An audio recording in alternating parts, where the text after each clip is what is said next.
because they're sharper than the rest of the section. So you hear that individual player.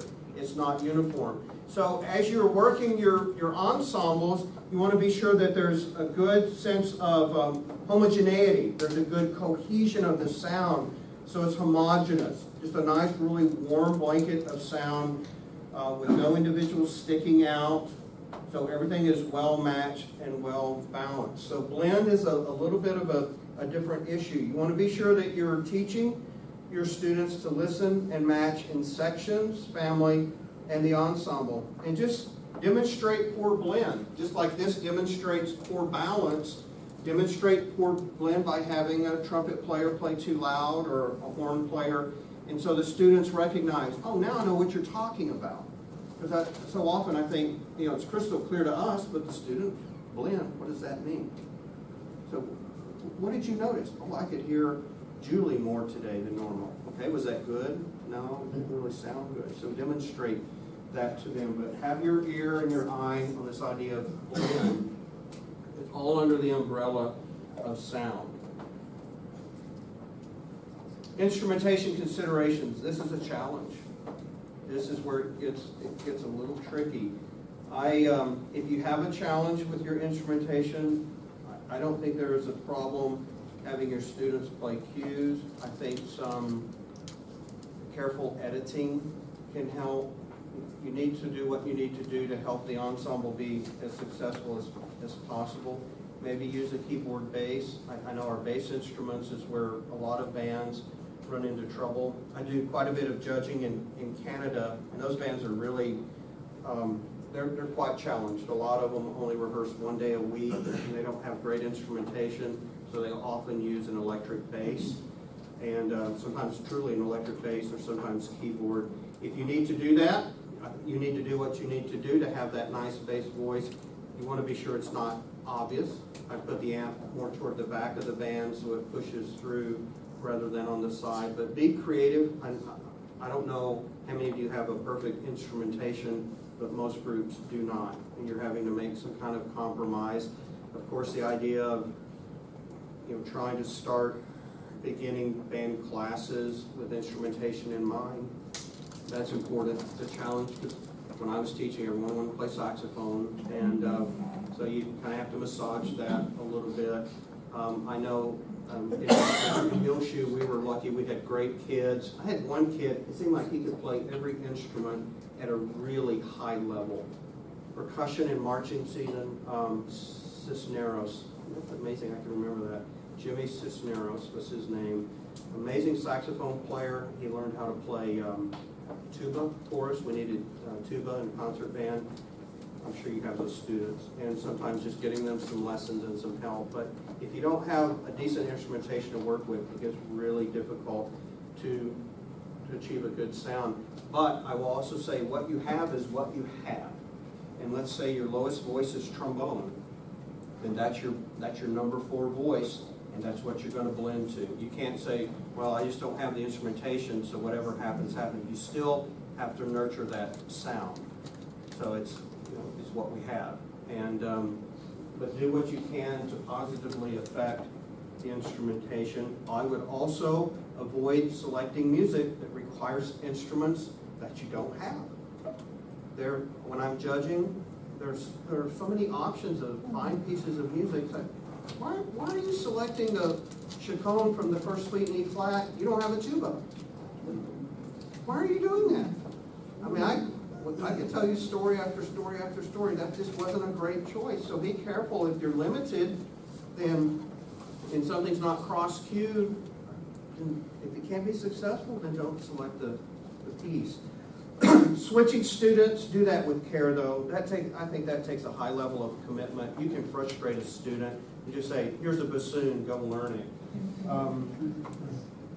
I switch them and say, I'll meet with you weekly or twice weekly for 30 minutes. But do that with care. It can really help you out. But you don't want to just throw them an instrument and then, they may get frustrated and just quit the program. Intonation. Well, this is a black hole. Tuning. I think good ensemble intonation is largely a product of proper tone production and good balance. A A characteristic sound is key. You cannot tune a bad sound. So that's where you start.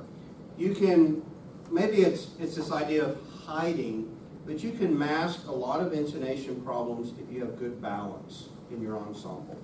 But you might have noticed in symphonic band yesterday when we had the bright option to the sound that there were many more pitch issues that came out than when we darkened the sound.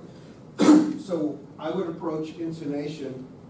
He's such a good host. I'm getting dry up here. He's a class act. Love this ENMU department of music. Not very subtle, but it's and sound production. You know, if your players are not producing a good sound, you're just not going to get them in tune because the sound they produce, when you go back to tuning, it's different from the one they just produced. So you've got to work on the sound. And you also have to establish who's responsible for intonation. Not the conductor. I'm not playing the horn. Now, it's our responsibility to guide that process and manage it, but I'm not playing the instrument, so I am not responsible for intonation.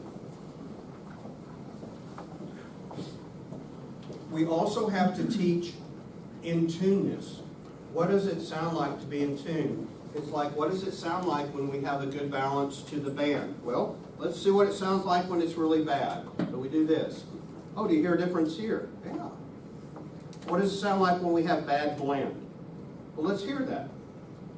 What does it sound like when we're not in tune? That usually can be done pretty quickly. First two trumpets, play. Wobble, wobble, wobble, wobble. I'm a trumpet player, so I pick on the trumpets. So there are all these waves, beats between the notes. I don't care what you do, I just want the beats to go away. I believe in flatline intonation. I don't care about getting it to A440. If it's there, that's fine. I just care that you match. Wherever that happens to be, if it's sort of a sharper pitch or lower pitch, I don't care as long as I don't hear the beats and it sounds like one sound. But you could have two players play. I do this in honor bands quickly, and you hear the waves and say, okay, we're going to defer to the principal player. That you have to designate who the standard bearer is. In this case, it'll be principal trumpet. Second chair, you match her. It gets worse. Okay, what'd you hear? Well, the beats sped up, okay? Okay, I have to go the other way. And finally, they slow down and suddenly, no heartbeat, right? Just flat line. Ah, that's what in tuneness sounds like. I did an honor band this year, and I did that, and someone said, I never had any idea of what being in tune sounded like. And again, I think we just assume that they know all this stuff. And then they could hear that. Right, now add third chair. Wobble, wobble, wobble, wobble, wobble, and we go through the same kind of thing. So we have to teach that. What is that? Also, when I was growing up, I practiced with a tuner. It's not as slick as the one that I have on my iPad right now. It's got all the lights and all sorts of fun things. It looks like an arcade game. Mine was just simply a needle that I tried to keep in the middle. But I practiced with a tuner so I could play in tune with myself. The idea was not that I was always going to be in tune with the band, but I could play my scales in tune. I knew which notes were really flat. But I had to, that fourth line D, I got to push that puppy up. Or this G is sharp, I've got to. So I understood the good notes and the bad notes of my horn. And then when I was in band, I said, okay, all right, I am sharp to Tammy, so I've got to make an adjustment, but I could play in tune with myself. Our students do not use the technology, just generally speaking, that's available to them. Free apps, free tuners, free metronomes. They need to do that. And again, it's not the idea of if it's A440 and I'm playing in tune with myself that I'm perfect. No, no, no. It's give and take all the time. Ensembles get sharp. They go flat. We have to listen. But we have to understand how to play a scale in tune. We have to be able to play a scale in tune with ourselves. So I think that's important, treating them the bad notes and how to compensate those. Trumpets, you got to get that slide out on the low D. Saxophones, what are you going to do on the C sharp, etc. So this thing told me I talked too much because it shut down. So teach them in tuneness. Singing, I think, is important. I don't know if you sing during your rehearsals. I will have my students sing. Singing in tune is easier to do than playing in tune. And they can hear what that sounds like if they're singing. If you don't, I have some students that they sing all out. They love singing in band. They sing with a lot of gusto. Some are less confident. If your students are not comfortable singing, have them hum. Just so they're getting those pitches in their inner ear. But there's a direct correlation between the bands that play really in tune with how much they sing during rehearsal. And you will hear bands that play very well in tune, and if you were to hear them sing during rehearsal, they would sound like a trained choir. They can hear that. And so don't be bashful. Bless you.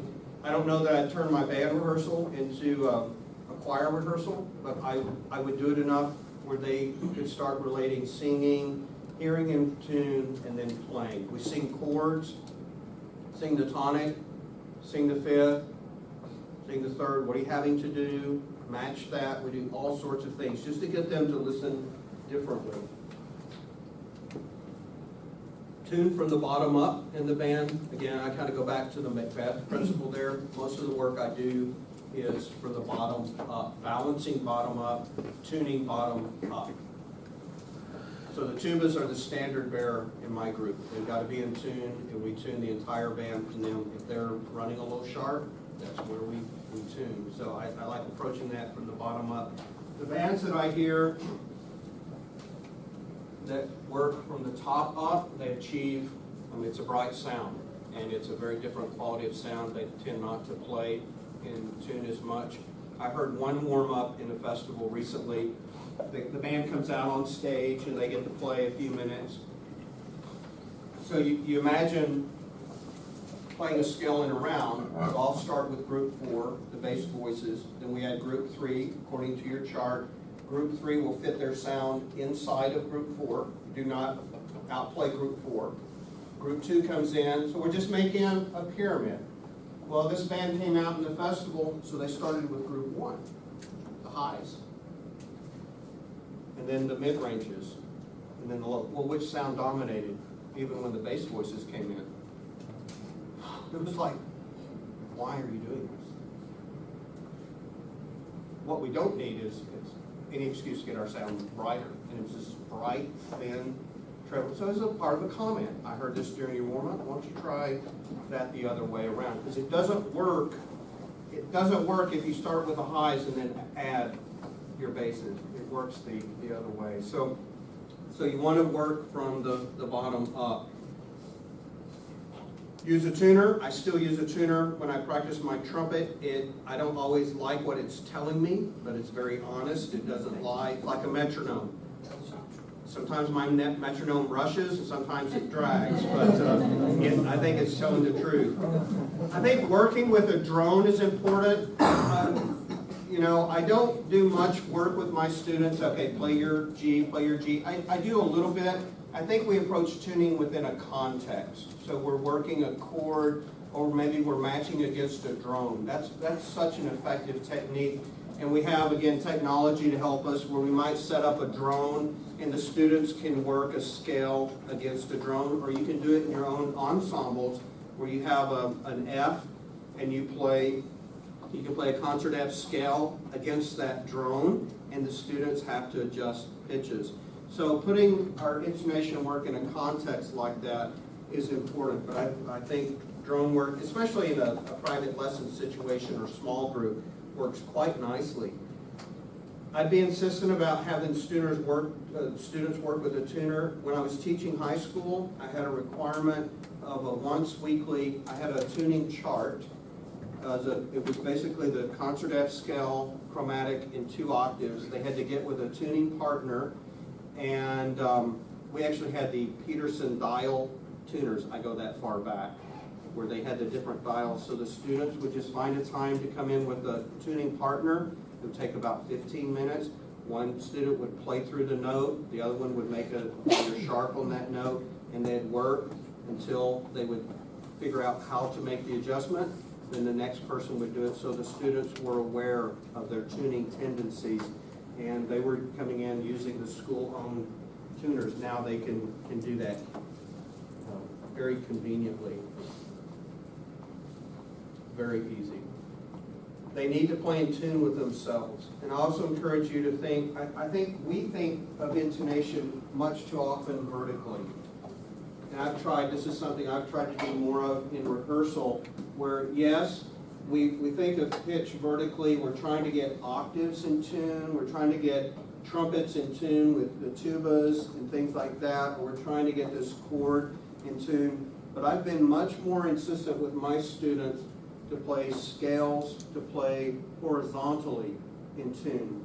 Because typically bands, as you're ascending through a passage, those intervals tend to open up. So if you're playing a major scale, as you get through the scale, those intervals get wider than they should. And when you descend, the intervals tend to crunch. So I try to do a bit of work keeping them honest. A lot of this is singing. Play the first note, sing the next note, play it, sing the third, go back to the tonic, sing 1, 2, 3, go back. So they're hearing. What does a whole step sound like? We tend to stretch half steps. Half steps are too wide. And so I try to be all over that in the developmental part of the rehearsal. So we're approaching that intonation. Dr. Heidel, you've mentioned a lot, especially from the first part of this morning session, about pacing of macro and micro, and then also within this session. Would you focus more on these fundamental concepts toward the beginning of a session or a semester even, and allow those to kind of percolate through the semester, or is this something that you do through every concert cycle? It's a great question, Sid. I do this virtually every rehearsal. Okay. If I need to remind them, and it could be a Remington study, that's a great interval exercise. If we're stretching intervals or crunching them, I'll address that. But I try to let this underlie the work we do in the first part of the rehearsal. And then as that applies to a piece, we're doing Irish Tune from County Derry, and they're stretching intervals, and I try to apply it to that context. And I will say the beginning of the semester in the fall, I'll spend more time on this kind of work than the repertoire to lay a good foundation. But again, we're probably averaging right now, well into the year, 10 minutes of this kind of work out of a 90-minute rehearsal. I think if you're not consistent with it, it's just not going to pay off. So you've got to come back and reinforce that. That's a great question. Thank you. I would make a point, and I have made a point at least one time in every rehearsal to really dig in on an intonation issue. Now, with my group, I could spend most of my rehearsal fighting intonation. It's just the way it is. I think it's an extremely difficult performance concept. I think my band plays well in tune, but we try to stay on top of it. Part of that is they produce good sounds, and we achieve good balance. But I usually take one intonation problem in a rehearsal and try to correct it, to try to improve it. So these sections are not playing in tune together, this chord. Not only do I do that to improve that particular chord maybe, I'm doing it more to illustrate to the students how important it is to work intonation. Because if I don't work it in band, they're not going to think it's important to play in tune. So I will at least, and again, I could spend every rehearsal working nothing but tuning. It's that difficult. But I want to make sure that, okay, in this, right here, we're going to work these octaves. And we will get in and we'll get in the weeds and work it out. I don't just say, listen, that's not helping anyone. Play in tune. That's not helping anyone. All right. Let's figure this out. All right, we've got to tune to the tubas. Tubas, play it. Where are you? Okay, let's get an agreement and work from there and try to work it in a very methodical, productive way.